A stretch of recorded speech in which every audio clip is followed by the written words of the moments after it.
തെരഞ്ഞെടുപ്പിൽ ഇടത് പരാജയത്തിന് കാരണം സോഷ്യൽ മീഡിയ ആണെന്ന ആരോപണമുയർത്തി CPM കണ്ണൂർ ജില്ലാ സെക്രട്ടറി MV ജയരാജൻ. പോരാളി ഷാജി, ചെങ്കോട്ട എന്നൊക്കെയുള്ള ഗ്രൂപ്പുകൾ ഇടതുപക്ഷമെന്ന് കാണുമ്പോൾ തോന്നുമെങ്കിലും അതിന്റെ അഡ്മിനെയെല്ലാം വിലക്ക് വാങ്ങി ഇടതുവിരുദ്ധ പ്രചാരണം നടത്തുകയാണ് എന്നാണ് ജയരാജന്റെ ആരോപണം. അതേസമയം ജയരാജനുള്ള മറുപടി എന്നോണം സൈബർ സഖാക്കൾ പ്രതികരിച്ചു തുടങ്ങി. സോഷ്യൽ മീഡിയ ഉപയോഗിച്ചുകൊണ്ട് എന്ത് നുണയും പ്രചരിപ്പിക്കാം എന്ന പുതിയ കാലത്തിനനുസരിച്ച നിലപാടാണ് കോൺഗ്രസ്സുകാരും ലീഗുകാരും ഇവിടെ സ്വീകരിക്കുന്നത്. അത് വിശ്വസിച്ചു പോകുന്ന നമ്മുടെ നാട്ടിലെ സാധാരണക്കാരും, പ്രത്യേകിച്ച് ചെറുപ്പക്കാർ,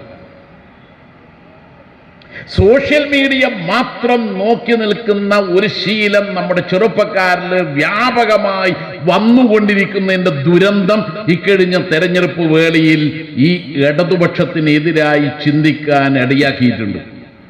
ഇടതിനുണ്ടായത് സോഷ്യൽ മീഡിയ തിരിച്ചടിയാണ്. ഇടതുപക്ഷമെന്ന് കരുതുന്ന സോഷ്യൽ മീഡിയ ഗ്രൂപ്പുകളെ പല സംഘങ്ങളും വിലയ്ക്ക് വാങ്ങുകയാണ്. പോരാളി ഷാജി, ചെങ്കോട്ട എന്നൊക്കെ ഗ്രൂപ്പുകൾ ഇടതുപക്ഷമെന്ന് കാണുമ്പോൾ തോന്നുമെങ്കിലും അതിന്റെ അഡ്മിനെയെല്ലാം വിലയ്ക്ക് വാങ്ങി ഇടതുവിരുദ്ധ പ്രചരണം നടത്തുകയാണെന്നും MV ജയരാജൻ പറഞ്ഞു. ഇത് പുതിയ കാലത്ത് നേരിടുന്ന ഒരു വെല്ലുവിളിയാണ്. സോഷ്യൽ മീഡിയ മുഴുകുന്ന ശീലം ചെറുപ്പക്കാരിൽ വ്യാപകമായി കഴിഞ്ഞു. അത് ദോഷകരമായി തെരഞ്ഞെടുപ്പിൽ ഇടതിനെതിരെ ചിന്തിക്കാൻ പ്രേരിപ്പിച്ചിട്ടുണ്ടെന്നും ജയരാജൻ പറഞ്ഞു.